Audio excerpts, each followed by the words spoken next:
Hello, hello, welcome to No Apologies on Beck, where we are unafraid to speak the truth. And tonight, I guess it's I am unafraid to speak the truth, who I am without co-host tonight, but Lori will be back very, very soon. So, tonight, we are going to, I've got several interviews that I did, little spontaneous, casual, comfortable interviews with legislators and staff at the Capitol. And just to give you a little bit of insight, I think it's good to meet some more people, get a feel for really what the mood is, how things are. You know, we are all individuals and humans doing our best, and you know that I gripe a lot, and I have a lot of good reason to gripe. However, there's so much happening. In fact, we're going to be finding out in about 15 minutes whether I need to hustle back to the Capitol shortly or whether we're just going to come back tomorrow morning. I will tell you that I did ask some Democrats to interview tonight as well, and not that there's any animosity or anything. I just wanted to provide, you know, all sorts of views. They were not, for various reasons, interested in doing the little interviews, but I don't want you folks to think that I'm only focused on a specific narrative or policy. Nevertheless, let's go ahead and we're going to zip right in for these next few segments. I think they're good interviews, and let's go ahead and roll the first one. We're here at the Legislature, and we're about to start afternoon session. I thought I'd kick off a round of interviews, and we've got with us Cole Christensen. He's from District 24. His brain is still developing because he's got another maybe little more than 2 years to go before he has a fully formed brain. Nevertheless, he has been brave enough to come and talk to us. So, Cole, where are things at? How are you feeling about the session that's almost done? Well, first and foremost, I got to sit by Rick, so I've been bugging him the entire session. And coming into it, I had a pretty good idea of what to expect. And wrapping up things, it's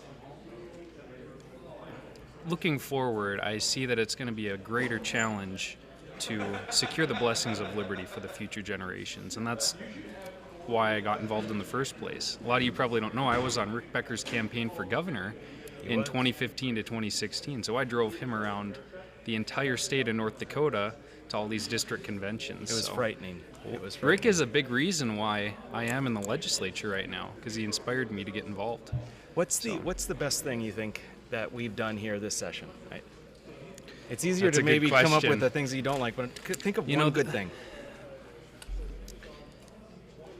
Dividing bills, that was fun. Okay. If you know the rules, you can play some games. I think getting the mask bill passed, it overrode the veto by the governor. That was good. Came out of a do not pass with the do not pass committee recommendation in the House and the Senate. To me, that was pretty cool. That was huge. Because of the outside influence. I mean, we got hundreds of emails on 1323. So to me, that's really what stands out in my mind as something that's really cool. It is. That was a really good one. And then to be able to override the governor's veto, just barely. I mean, that's kind of the exciting part. That's the fun part of the sausage making. Yeah, absolutely. All right, Cole. Yeah. Well, thanks for coming on. Yeah, I appreciate it. I'll see you in a Rick. couple of years. I am now here with Claire Corey, District 42, District 42 in Grand Forks. So Claire is also one whose brain is still developing, because we know, again, you're not fully developed till age 25. I like to razz these Gen Zers about that. But seriously, Claire, you've done a good job. And I think that it's especially interesting you coming from the Grand Forks region, because that's known to be an area that has a lot of pressure with the university and a stronger Democrat constituency, and you a lot of times get pressured to vote certain ways. And I'm just wondering how you handled that, or do you think I'm wrong? No, I do agree with you. I think the way that I handle it is just going off my principles and the way I was raised. My parents raised me really conservative, and I just stick to those principles. Yeah. Well, that's good. You can't do better than that. Is there anything that really surprised you? This being your first session, anything surprised you that stands out above the rest? I think it's weird it's different, all of the processes that happen, and everything that's behind the scenes, all of the meetings and emails, the exchanges that happen. Yeah, there's a lot to it. I mean, it seems like you'd come in, boom, boom, you vote. But there is a lot of stuff in the background, isn't there? Mm-hmm. Yeah, it's crazy. You were elected to a full term, right? It was a new, because you came in partway through, mm-hmm. but then you got elected for the next 4 years. 4 years, yep. Okay. So I get another freebie. Right. Yeah, we'll see what happens. This is going to be a very weird midterm, I think, with possibly even more loss of Democrat seats. I don't know. What do you think? So there's 11 Democrats up for re-election this session, and if they lose any of that, it would be more than half of their caucus. Wow. This upcoming session. That's crazy. That's crazy. Well, I don't know. We're becoming one party, for better or for worse. I don't know. Well, Claire, thanks a lot for coming on, talking with the viewers. I appreciate it, and we'll see what happens. Are we going to get done tonight? No. No. Oh, no. Okay, I hope you're wrong. All right, thanks, Claire. All right, I'm here now with Mike Schatz from District 36, Dickinson area, known as Coach, right? Sometimes, yeah. Sometimes? Yeah. So, Mike has been around a long time. When did you first get elected? Well, way back in 1988, believe it or not. Bob Martinson was my chairman of my committee back then, long time ago. But then I got beat, so I ran 5 times, and I won once. And then I quit for 20 years, and then I came back. Are you serious? No, that's what happened. I did not even know that story. No, I ran a lot of times in the 80s. Wow. Okay, so you've seen a lot. Does anything stand out this session that's particularly surprising, particularly disappointing? What do you think? Well, there's a lot of different things that have happened. I mean, the thing with one representative being removed, that's a first for me. I had a committee the other day that definitely had a first. The bill that passed the Senate had 2 no votes on the conference committee. I've never seen that before. So they appointed 2 no's because they didn't like the bill. And I've never seen that, and I asked around. Nobody else has ever seen it too. So there's a whole bunch of things happening around here that I haven't seen before. This is a unique session. Do they fall into the category of shenanigans? Is that what you're saying? Well, I don't know if that. I mean, that was just a case where they didn't want it to pass, and they were going to load up the committee. But anyway, all's well that ends well, because we ended up getting it the way we wanted it to. So that was a good thing. Gotcha. Are we gonna get out of here tonight? Well, when they said Thursday is a bad day to get out of here, they can always go one more day, and to me, they'll get out on Friday. But that's just my opinion. Thursday, Friday type of stuff. Gotcha. All right, Mike, thanks a lot for talking with the viewers. I appreciate it. All right. It makes me think I should have done this earlier in the session, because having these spontaneous little interviews, I think would have been helpful. Maybe if I get back in 2 years, we can try that. Each person has their own little insights, and like Mike Schatz, I had no idea. How did that history? You leave for 20 years after you got elected, and then lost, and then ran 5 times, and it's craziness. And I was giving the younger legislators, Claire Corey and Cole Christensen, a little crap, because when we have bills come that deal with some kind of restrictions, whether it's whether it's substances or whether it's seatbelt use or whatever. We hear lobbyists or we hear agencies keep talking about how the brain is not fully developed until age 25. And whenever that happens, I look over, because, for instance, in judiciary, both Claire and Cole were on my committee. I look over, I'm like, yep, I don't even know how you can vote as a legislator if we can't permit you to have these whatever certain liberties that us older folks, older than 25, have. Anyway. Good times. So we are going to be coming back. Another segment. We're going to be having some more interviews. They do kind of run the gamut, so why don't you stick with us? I think you will find them interesting. We'll be right back.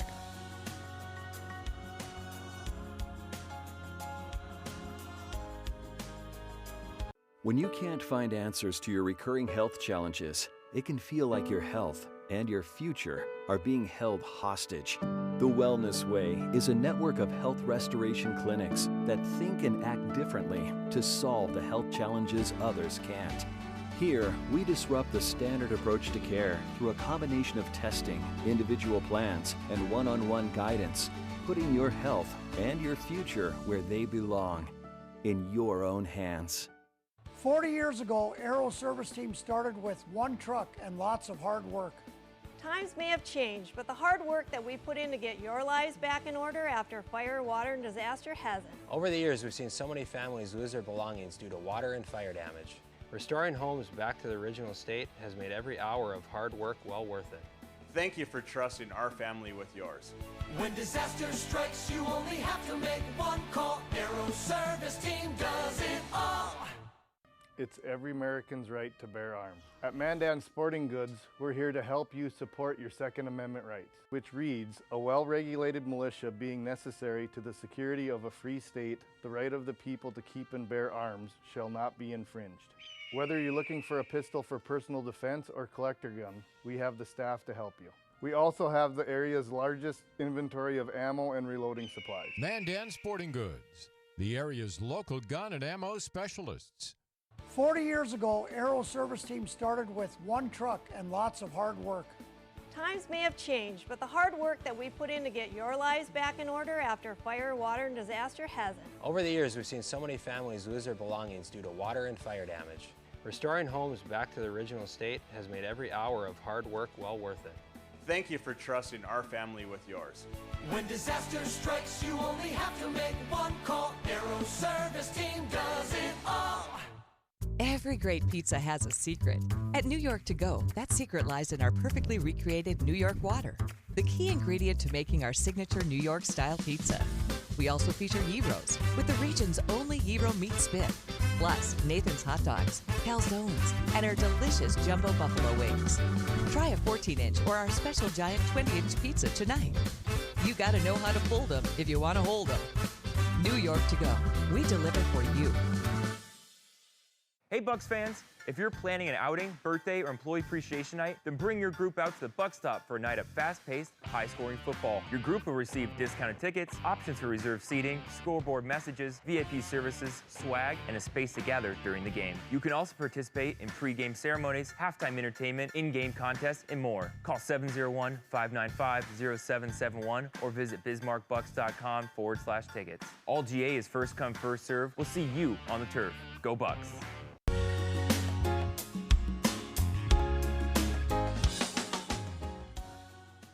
Welcome back. It's No Apologies on Beck, and I am going solo, batching it with you. It's a party.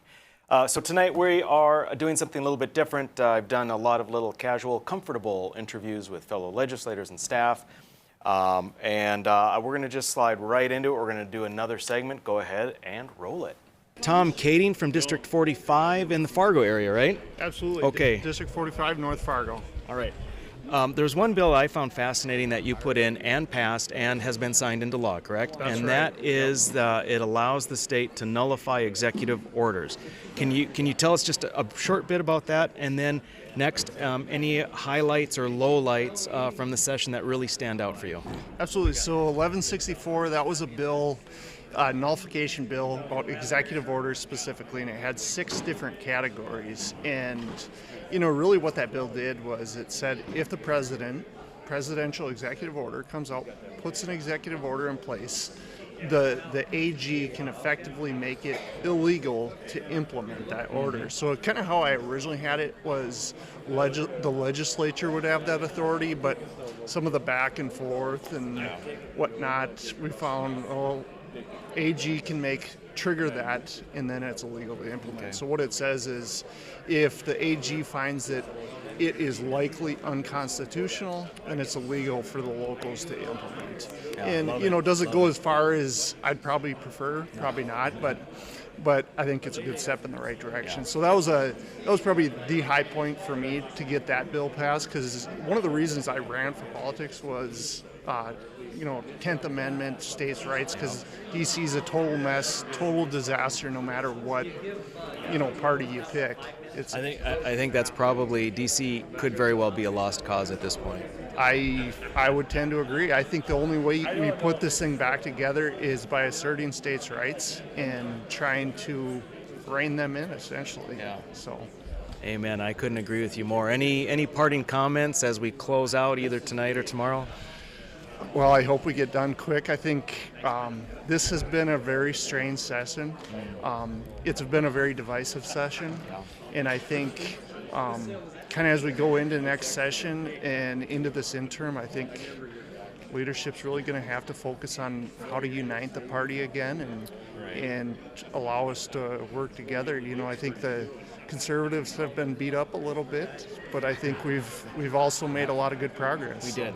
We despite being beat up, it's encouraging. There were a lot of good bills that passed, including the one we just spoke about. So, Tom, thanks a lot for coming on, talking with our viewers a bit. I appreciate it, and hopefully we get out tonight. Absolutely. Hey, folks, I am here with Greg Steeman, District 27 in Fargo. And Greg, you and I only kind of started to get to know each other at the very end. Yeah. I think with how busy people are with not only what's going on in the legislature, but also in their personal lives. And the fact that this session we had so few opportunities to connect after hours. Right. Anyway, when I did get to know you, it was a pleasure. And what we discussed more recently that we were able to have conversations was pension reform. Can you, just for the viewers, very briefly discuss what pension reform is and why you think it's important, why you're an advocate for it? Well, I appreciate that, Representative Becker, and to be honest with you, I think you have great insight into it, and I appreciated your comments in our committee when it came to what we have to do to take care of the pension and move away from the defined benefit program, which is really an unsustainable model. And the reason it's unsustainable is because we don't pay enough for it. And so so I think what we have to do is get to defined contribution, and we have to find a way to get our state out of that unfunded liability, close that gap and get to the point where it's a completely funded program. Those who are currently enrolled in the defined benefit program will receive those benefits, so there's a contract between North Dakota and those employees. But moving forward, there has to be a hard deadline of any new employee then is going to be a defined contribution. That's going to be their retirement plan, and that way it's vested with them, it's portable. There are upsides to it, but the defined benefit program is something that is just not a sustainable model, and I think North Dakota understands that, and I think you and I both really hope that we move forward out of this with a plan and a deadline as to when we're moving away from it. Right. How far along, what percentage of the way did we get this session compared to what you were hoping? And are you optimistic that what we didn't achieve this session can be achieved in the next session or two? It's a great question, and you know what? I was a constituent before this. This is my first session. I wasn't fully aware of what's out there, and to be honest, I would think that probably 9 out of 10 people don't realize the situation that our pension program is in. And so when there were some bills introduced early that didn't seem to go anywhere, and when this came around, when this last opportunity came around, I think both you and I said we can't afford to let this go by. So it's a good first step. It's a good first step, but we have to infuse some more cash. And you hit it on the head with a floor speech saying we're extremely blessed right now with some additional revenue, some of the government, handouts because of the COVID. I think we have to use that money as wisely as possible and close this gap as much as possible in the next year, in my opinion. Yeah. Awesome. Well, thanks a lot for speaking with our viewers about it. I appreciate your work on it, and look forward to working with you some more. Thank you very much. I appreciate it. All right. Thanks. Folks, I'm with Michael Howe, representative from District 22. Is that Castleton? Castleton and West Fargo and Horace. And Horace, of Those course. are the two bigger cities. Most of rural Cass County. Gotcha. All right. So Michael's been on appropriations. This is your second time, you indicated. Correct. And so I was curious about that. I haven't talked with anyone on appropriations. Tell us about this session. Did it seem differently, knowing that we had this weird thing with oil and COVID, and then it came back, and then we have federal funding coming in? I guess just give us your perspective. Yeah, it was different this time around compared to the 2019 session. We came into it, obviously, during the middle of a global pandemic. We saw what happened to the oil market, our egg sector. We were coming off some kind of very scary times. So we had our initial revenue forecast in January, and that had a lot of cautious people as we moved forward in the first half of the session. Yeah. As we had our March revenue forecast, the outlook was much brighter. The oil price had increased, the egg market, price of corn is up, price of wheat is up.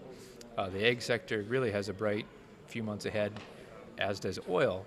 But as we all know, as fast as it goes up, it can drop very fast as well. So there's always that cautionary tale in the background. You mentioned COVID money, Rick. we really still aren't quite sure where we're at with that. Some of the authorizations, what can be used for, is there more coming? Who needs it? How do we do this? We're on day 76 right now. Hopefully we finish this evening. I would like to have a few more days left. Yeah. If we could somehow meet this summer, the longer we stay here, we jeopardize that opportunity. We overrode one of the governor's vetoes to allow the legislature to continue our spending authority. Some say that might be a little unconstitutional, and I believe that's Senate Bill 2290. I forget, but this is one I think the governor does make some valid argument, so it's going to be touch and go. Yep, but regardless, we would like the legislature to be involved in that full process. And so I'd like to save days, and if more money comes, I'd like to have all 94 members be a part of that process. It seems to me that if we don't come in the summer, that we almost certainly are going to have to address some of the COVID money issue when we come back in for redistricting, which would probably be November or December. Do you agree with that? Yeah, we'll be back. I think we budgeted for a 3-day redistricting session. Yeah, like you said, end of December. The census results will be official, I think, end of September. End of August or Yep. So worst comes to worst, we can address it then. But also, when is the time limitation of when you have to spend that federal money? Is it the end of the year?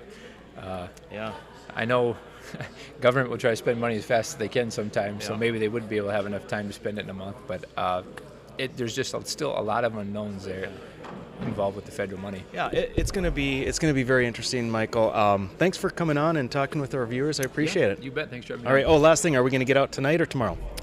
Well, it will be after midnight. After midnight. Yes. All yes. right. That leaves it open. It's true. It does. All right. Thanks again. Thanks, Rick. All right. So, Michael Howe. Good interviews. I enjoyed them. I hope you folks did. One of the things I want to reiterate is we're talking about days and how many days. Now, keep in mind, folks, the Constitution limits the legislature to 80 days. Now, we cheated a little bit and we counted 3 days not as actual days, so we could extend a little bit.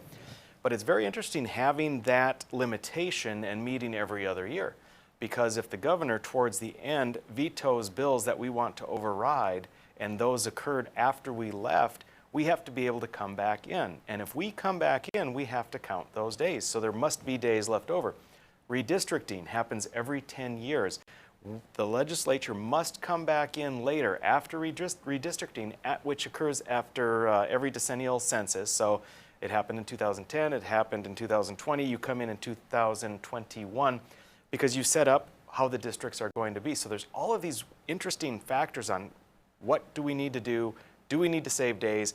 How desperately do we need to rush? And that's some of what we are talking about there. So, more interviews coming up. Stick with us. We will be right back.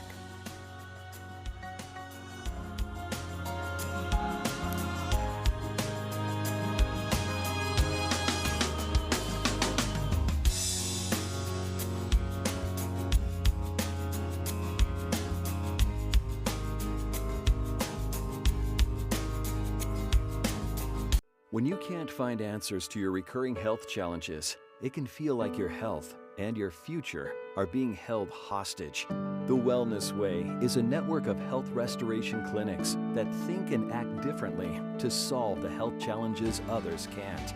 Here, we disrupt the standard approach to care through a combination of testing, individual plans, and one-on-one guidance, putting your health and your future where they belong, in your own hands. 40 years ago, Aero Service Team started with one truck and lots of hard work. Times may have changed, but the hard work that we put in to get your lives back in order after fire, water, and disaster hasn't. Over the years, we've seen so many families lose their belongings due to water and fire damage. Restoring homes back to the original state has made every hour of hard work well worth it. Thank you for trusting our family with yours. When disaster strikes, you only have to make one call. Aero Service Team does it all. Prairie Patriot Firearms and Training is the region's most complete gun and training center. 5-lane indoor range, a gun shop, and a certified training facility. Firearms training courses are offered daily for new, intermediate, and advanced shooters. If you're not comfortable in a classroom setting, Prairie Patriot offers one-on-one private lessons, from basic self-defense training to concealed weapons testing, along with a full line of guns, ammunition, holsters, and concealment clothing. Prairie Patriot, 3930 Memorial Highway, prairiepatriot.com. 40 years ago, Aero Service Team started with one truck and lots of hard work. Times may have changed, but the hard work that we put in to get your lives back in order after fire, water, and disaster hasn't. Over the years, we've seen so many families lose their belongings due to water and fire damage. Restoring homes back to the original state has made every hour of hard work well worth it. Thank you for trusting our family with yours. When disaster strikes, you only have to make one call. Aero Service Team does it all. Every great pizza has a secret. At New York To Go, that secret lies in our perfectly recreated New York water, the key ingredient to making our signature New York-style pizza. We also feature gyros, with the region's only gyro meat spit, plus Nathan's hot dogs, calzones, and our delicious jumbo buffalo wings. Try a 14-inch or our special giant 20-inch pizza tonight. You gotta know how to fold them if you want to hold them. New York To Go, we deliver for you. It's every American's right to bear arms. At Mandan Sporting Goods, we're here to help you support your Second Amendment rights, which reads, a well-regulated militia being necessary to the security of a free state, the right of the people to keep and bear arms shall not be infringed. Whether you're looking for a pistol for personal defense or collector gun, we have the staff to help you. We also have the area's largest inventory of ammo and reloading supplies. Mandan Sporting Goods, the area's local gun and ammo specialists.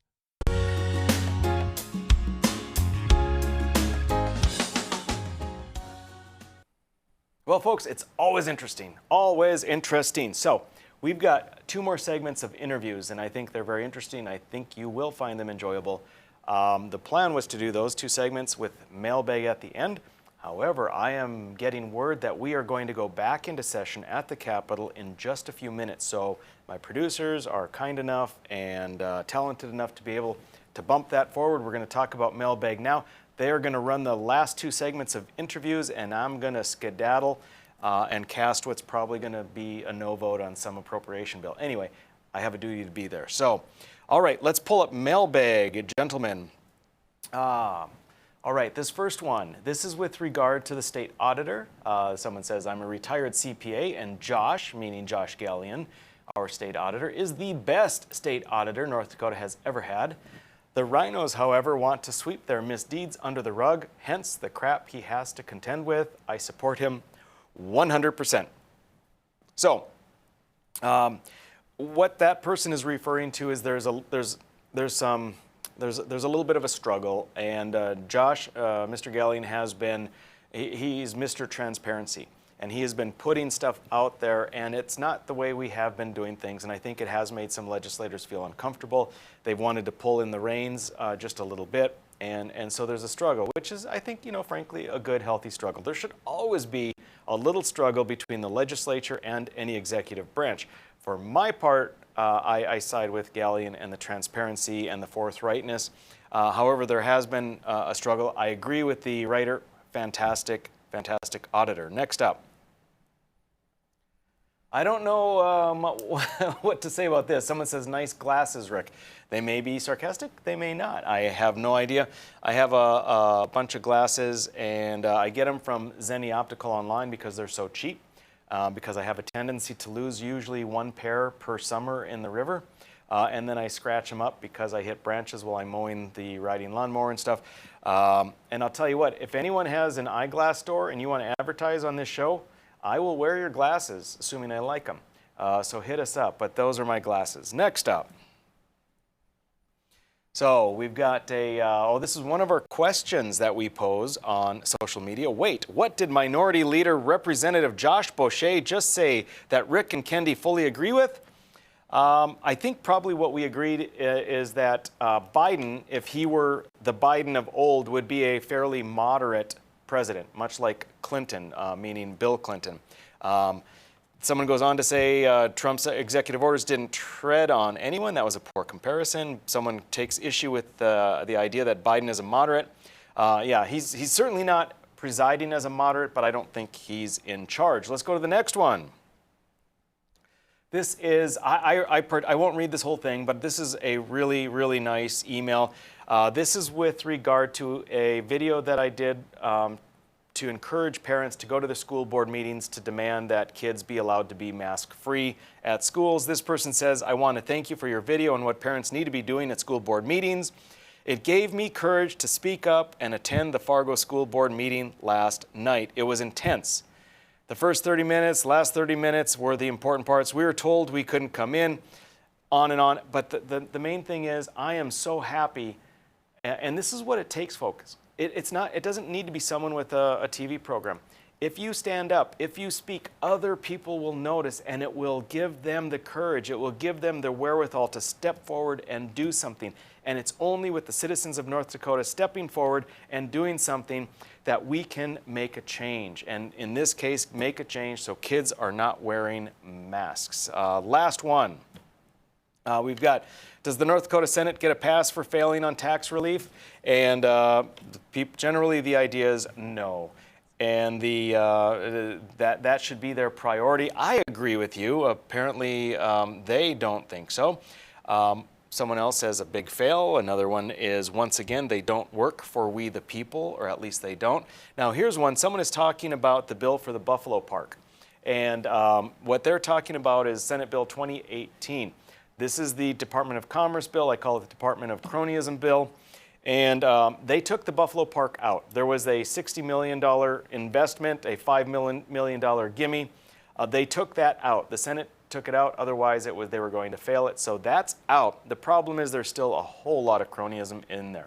The ski resort we're giving almost $1 million to. The over $500,000 we're giving to the pyramid. The $100,000 that we're giving for a movie, some movie to be made. $1.5 million to a private organization that teaches safety in the workplace. It's chock full. It was a horrible bill. I voted no, but they did take out the Buffalo Park, which seemed to be the thing that really got in people's craw. So, all right, folks, I'm heading out. I'm going to the Capitol. I'm going to be pushing my button, either red or green, probably red. Watch the next interviews. I think you're going to enjoy them, and we will see you tomorrow night. Have a good night. We're the ladies of Another View, bringing you a fresh view on local issues. And different perspectives you won't get on the mainstream media. Watch us weekday afternoons at 4:30 Central Time on Beck News and at beck.news.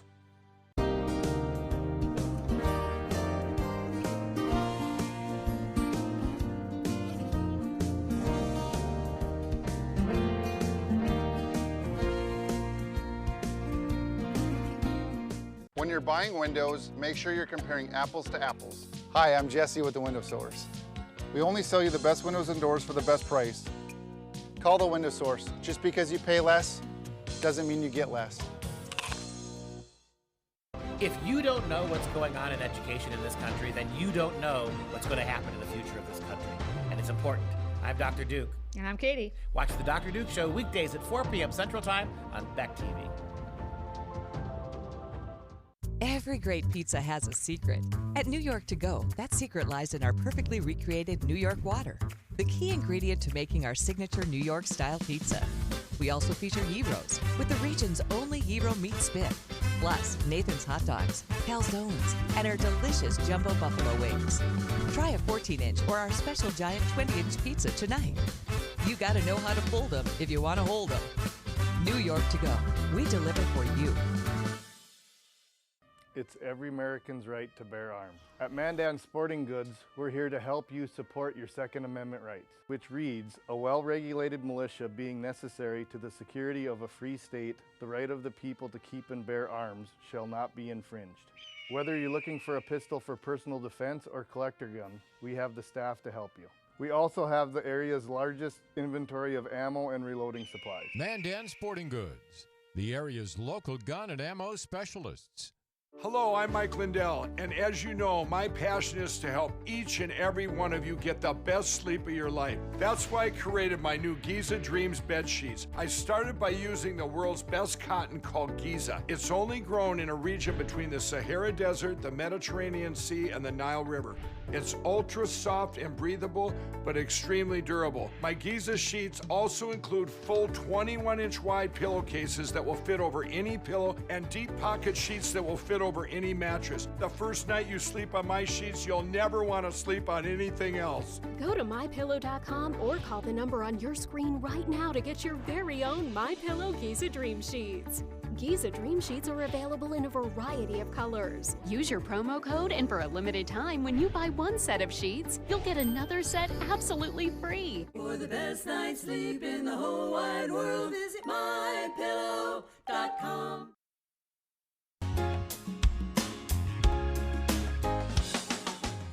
All right, folks, I am with Kim Koppelman, Representative Koppelman from West Fargo, District 13. He is Speaker of the House, big man on campus, and just going to answer a couple of questions for us today. So, Kim, Speaker of the House, it's a very significant role, and obviously this is your first time. Generally, people aren't Speaker for more than one term. So, the first question, any surprises, things you weren't expecting, highlights? You know, I don't know if there were any really unexpected factors that came up. It's a learning curve because even though I've been here for a long time and you watch speakers operate, you kind of know the drill.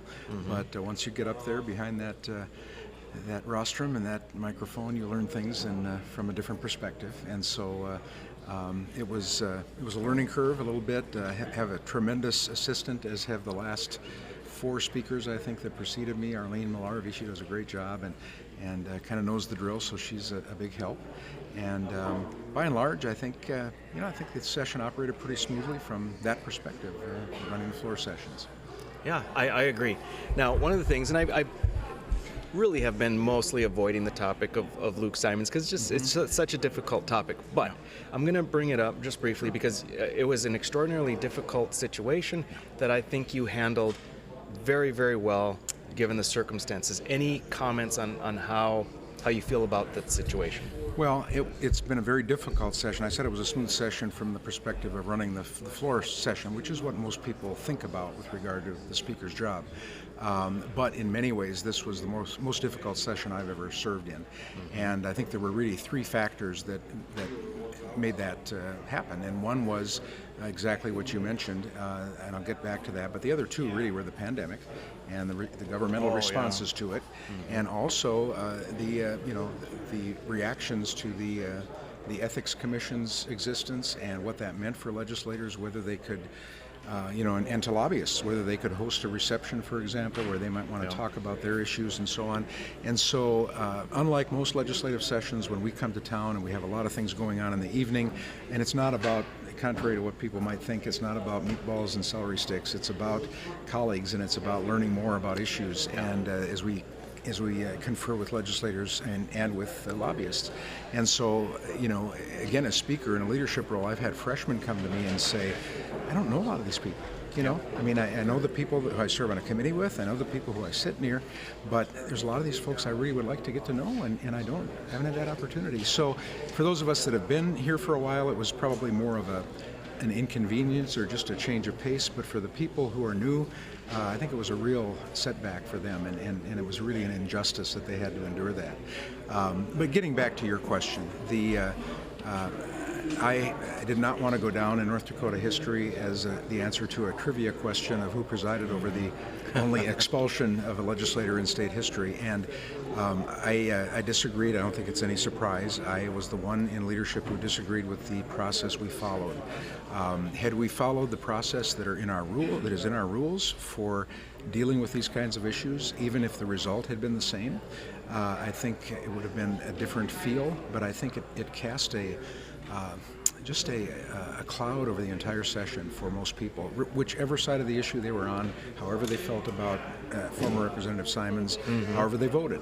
I just think people left here, and actually some have told me, I mean, it just from that day on, it was there's been a sadness and just a different feel to this session. Yeah. So, my disagreement, I presided over it. That was not even a foregone conclusion because of the process that was chosen. But I did do that, and I wanted to be fair. The good news is I had people that were on both sides of that issue that voted differently on the expulsion that have complimented me and said I did a good job. And some senators came and they were watching from the balcony and said, you couldn't tell what side you were on, and I said, exactly. That's how a good leader should preside. So it was very, very difficult. Yeah, and you did well. And thank you for doing that. Redistricting is coming up, and for my own district, I may or may not still reside in the same district after all this. Are you in that situation? Because West Fargo is growing so much. Are you looking at that? Well, it's interesting. District 13 was once. Do I need to get a little closer? Maybe a little bit. That's fine. District 13 was once the only West Fargo district. When I was first elected, all of the city of West Fargo and some of the rural area around it were made up District 13. And of course, the numbers in typical legislative districts, so that'll tell you the population at that time, roughly. Well, West Fargo is nearly 40,000 people now, I think 38,000, somewhere in that realm. So it's grown so much. Now we have District 13 is still the only district that is completely within the city of West Fargo. But some other districts, District 16, District 22, I believe District 45, have pieces of West Fargo. And so redistricting, it will depend on how they want to draw the lines. I mean, for example, I believe you could carve West Fargo, you could have two districts that are solely within the city of West Fargo, and there would still be some spillover to be captured by other districts. So if they decide to do that, then the lines would maybe have to move. If not, District 13 is pretty stable. It's pretty landlocked and pretty built out, so there's not a lot of new housing anymore, and so the population numbers are pretty close. Well, Kim, thank you very much for agreeing to visit with you. Always a pleasure to serve with you. And all right, perfect. Folks, I've got Mark Zimmerman here. He is Assistant Chief Clerk in the House, and actually, we're related. Right. And yes, and we go way back. You were a huge supporter and involved in Boy Scouts. That's right, Representative Becker. I was, and I remember being at your Eagle Scout ceremony many years ago at St. Joe's Church in Mandan. That's right. That's right. You were. I felt that you were a good supporter of mine and gave a lot of encouragement. And I appreciate that. Well, thanks, Rick. Yeah, it was great to be there. And what's funny is on the flip side, we have more history. When I first came in 2013, I think you were in charge of Parks and Rec, right? Yes, I was the Director of State Parks and Rec. And I voted against your budget. Yeah, and I thought, man, for a second cousin, he's not helping me out a lot here. I know, but I've been consistent anyway with that. So that was funny. I know my dad got back to me. He's like, hey, Mark was surprised you voted against his budget. I'm like, well, I can't help it. All right. So with regard to this session, very unusual session. Now, with regard to clerking, how many sessions have you been in? I've been, this is my 9th session working, not always at the front desk. I started as a page back in 1979. So I've been around the session, and it's really changed, that's for sure. Yeah. We had the whole COVID situation and masking and the other situations. Was there anything with this session that seemed to stand out to you that was either surprising, shocking, disappointing, exceptionally good? Anything that just like, wow, what defines this session? Well, I think what to me defines this session is just the things that I've never heard of the legislature doing before. I will say the unfortunate expulsion of a member. I sat at the front desk and I thought, man, this is really happening in the North Dakota legislature. And just the actions on the floor. Representative Becker, I remember when I started, we had the big bill books on the desk. There were no computers. There were, we had 20 some pages running messages, but I see like in this session now where it's seems to me to be a lot more organized. Some days doesn't seem that, but yeah, I guess the overall tenor of this session was just, I don't know, a little more tense to me it seemed, but I think what you're relaying is pretty consistent with what we're hearing. It's just there was a bit more tension, there was a bit more apprehension, and some of it is with regard to Luke Simon. Some of it is the I forget who brought it up, but the that aspect of not having the lobbying and the dinners and so legislators aren't interacting. They're only here on the floor, and they're either in opposition or they're in support, and it's just there's no sort of getting together. That's a great point, if I may say, Rick. Yeah, all my sessions, legislators could debate strong on the floor, but go out for a dinner or a reception or just have a beverage afterwards and could still talk and visit. But yeah, you don't see that so much now. Yeah. It seems. I think tense is a good word. That wasn't used, but I think that sums it up very well. But anyways, it's been a pleasure working with you, and it always has been. So. And Rick, same with Representative Becker. I got to watch it. To sit at the front desk and look out at a young man I know and watch him. I must say I respect. Whenever you're speaking on a bill, you seem very well prepared. You state a great case, and I would compliment you for that. Thank you. I really mean that. I've got your $20 right here. Okay. Anyway, thanks, Mark. I Thanks, appreciate Rick. it. Well, thank you. When you can't find answers to your recurring health challenges, it can feel like your health and your future are being held hostage. The Wellness Way is a network of health restoration clinics that think and act differently to solve the health challenges others can't. Here, we disrupt the standard approach to care through a combination of testing, individual plans, and one-on-one guidance, putting your health and your future where they belong, in your own hands. 40 years ago, Aero Service Team started with one truck and lots of hard work. Times may have changed, but the hard work that we put in to get your lives back in order after fire, water, and disaster hasn't. Over the years, we've seen so many families lose their belongings due to water and fire damage. Restoring homes back to the original state has made every hour of hard work well worth it. Thank you for trusting our family with yours. When disaster strikes, you only have to make one call. Aero Service Team does it all. Spas, etc. You've come to know and trust us for over 18 years with the largest selection and showroom in Western North Dakota for our beautiful Sundance spas. Plus, you could pick out your next home experience with our selection of pool tables, shuffleboards, and fun accessories. Spas, etc. Your relaxation destination on Main and Bismarck. 40 years ago, Aero Service Team started with one truck and lots of hard work. Times may have changed, but the hard work that we put in to get your lives back in order after fire, water, and disaster hasn't. Over the years, we've seen so many families lose their belongings due to water and fire damage. Restoring homes back to the original state has made every hour of hard work well worth it. Thank you for trusting our family with yours. When disaster strikes, you only have to make one call. Aero Service Team does it all. Every great pizza has a secret. At New York To Go, that secret lies in our perfectly recreated New York water, the key ingredient to making our signature New York-style pizza. We also feature Heroes, with the region's only Hero meat spit, plus Nathan's hot dogs, calzones, and our delicious jumbo buffalo wings. Try a 14-inch or our special giant 20-inch pizza tonight.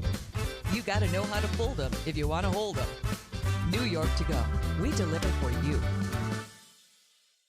It's every American's right to bear arms. At Mandan Sporting Goods, we're here to help you support your Second Amendment rights, which reads, a well-regulated militia being necessary to the security of a free state, the right of the people to keep and bear arms shall not be infringed. Whether you're looking for a pistol for personal defense or collector gun, we have the staff to help you.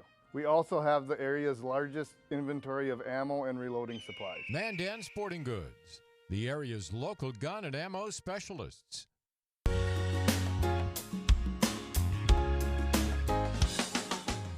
All right, folks, I'm with Representative Weiss, Robin Weiss from District 14. Robin, you're Chair of Human Services. Correct. And you have, I guess it's almost routine lately anyway, a lot of interesting bills come through. Not only that, you have been involved in some interesting aspects of what is happening in the legislature, working behind the scenes with regard to ending the state of emergency, mask mandates, the vaccine passport. I mean, your hands are in all of these good things. Can you just touch on that a little bit for the viewers? Well, certainly I think being in human services, and of course most of the COVID issues would end up in our committee, or kind of in my area that I deal with. But yeah, I think we thought it was important to encourage the governor that the mask mandate should end when he had the cutoff on January 18th. And I realize a lot of public health and other groups were certainly putting pressure on to extend that mask mandate. But being the vaccine was out and some other things, we certainly were giving him the encouragement that he should end it. And I think fortunately, and I think it was the right decision that he did not extend the mandate after January 18th. And I guess the same with the state of emergency. There were issues early on, and I did defend keeping the state of emergency on initially when we were down here at the beginning of session. But as we dealt with many of these issues by legislation, and again, as we saw the vaccinations being opened up to anybody who wants one, so it was your choice. If you felt the risk wasn't there and didn't want to be vaccinated, that there really wasn't a point anymore for the state of emergency. And again, the governor did it, or it is ending as of April 30th. And we did put in place to make sure the tools were there, to, ongoing after the state of emergency ends. That gives us the flexibility, I think, to do a better job of governing. Yeah, and thank you for that. That's fantastic work. One of the things that was brought up, a concern of a lot of the viewers of this show, is the concept of vaccine passports. And we had some legislation that passed. It was a little bit light, went over to the Senate, and then we had additional legislation here, but didn't pass. But then the Senate killed that bill, we killed this bill, and it seemed that that whole concept was going to go by the wayside. But then it came back again. And I think to me it seemed apparent that you and others addressed what the real concerns were of a lot of our constituents, and now that prohibition on vaccine passports has passed. Yes. Well, okay. Just wondering what your thoughts are on that. And as you stated, we did pass something out that I realized, people thought was very watered down. It didn't do a whole lot, but the Senate killed it. Yep. And so it was gone. And so, I tried to take a look, and we had a vehicle we were able to attach it to try to work that compromise. I mean, I realize what we passed doesn't make everybody happy. There's always a compromise, but I think it does make it clear that the state can't go out and require businesses to mandate a vaccination record or a passport, as we like to call it. It does have some exceptions for healthcare providers, which I think is reasonable. Because long-term care, they have specific issues that I think we don't want to encroach in too far, but it certainly prevents businesses from requiring a record to do business there, which seemed to be the major issue that people were having. That I show up at Walmart and they say you can't come in the door because you can't show me a record. Granted, we can't address the national.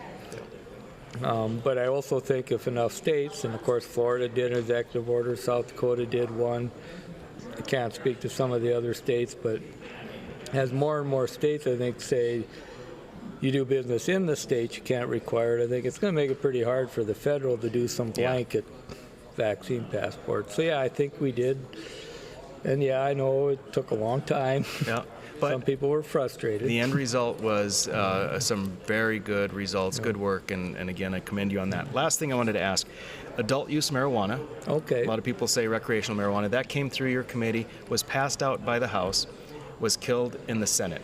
And there's a lot of consternation because the feeling is that it's inevitably going to pass with an initiated measure in 2022. And then it will not be something that is as acceptable to a lot of the people as it might have otherwise been. What do you think something like that is going to pass in 22? Well, for the record, I don't believe in recreational marijuana.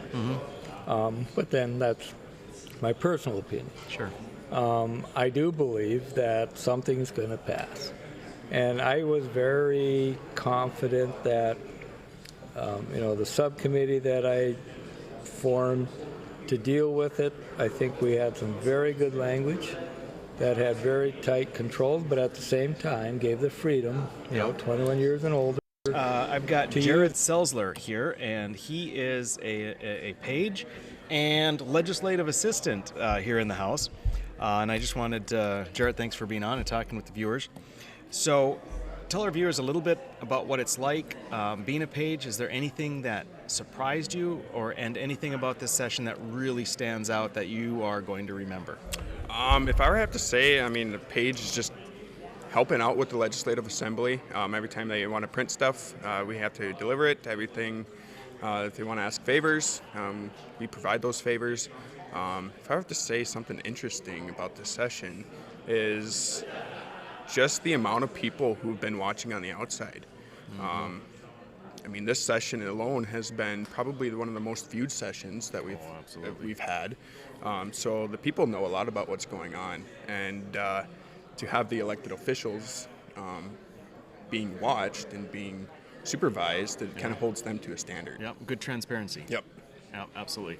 Was there anything that shocked you or surprised you weren't expecting? I wouldn't say I was really shocked about anything, just because this is technically my second session. I did have an internship last session, so this job wasn't nothing new, nothing surprising to me. I guess the only surprising aspect for the House page was to do some other outside work with the Zoom calls, helping out in committees. So, but we only did that for a few weeks, so it wasn't too bad. How does someone become a page? If our viewers are interested, or if they've got, their kids are interested, how do you become a page? You would just go up to Legislative Council, ask for an application, and they fill it out, bring it back, and you may be selected, be called upon. You get a list to choose from. So, I guess the biggest thing is it's really not what you know; it's who you know. So, and good things. Don't give my name. Don't give my name. Good things and bad things with that, but it worked out pretty well. In Legislative Council, you can just look up, get their number, call. Now, the next opportunity isn't for just about 2 years, but anyway, I think it would be a great opportunity. I'm assuming you feel it's been good. It is a great opportunity. If I were to have to, challenge the next generation, is just to get involved, because we are the future. Get to know it better, and before we actually get into those positions to where we can set policy ahead. Just kind of get some knowledge before. Right. This really prepares you to be able to do those other types of things. Yeah, good for you. Okay, fantastic. Thank you, Jared. I appreciate you being on and informing the viewers. And do you think we're going to get out of here tonight? Ooh, if we do, it's probably going to be late. Yeah, I think so too. All right, very good. Thank you.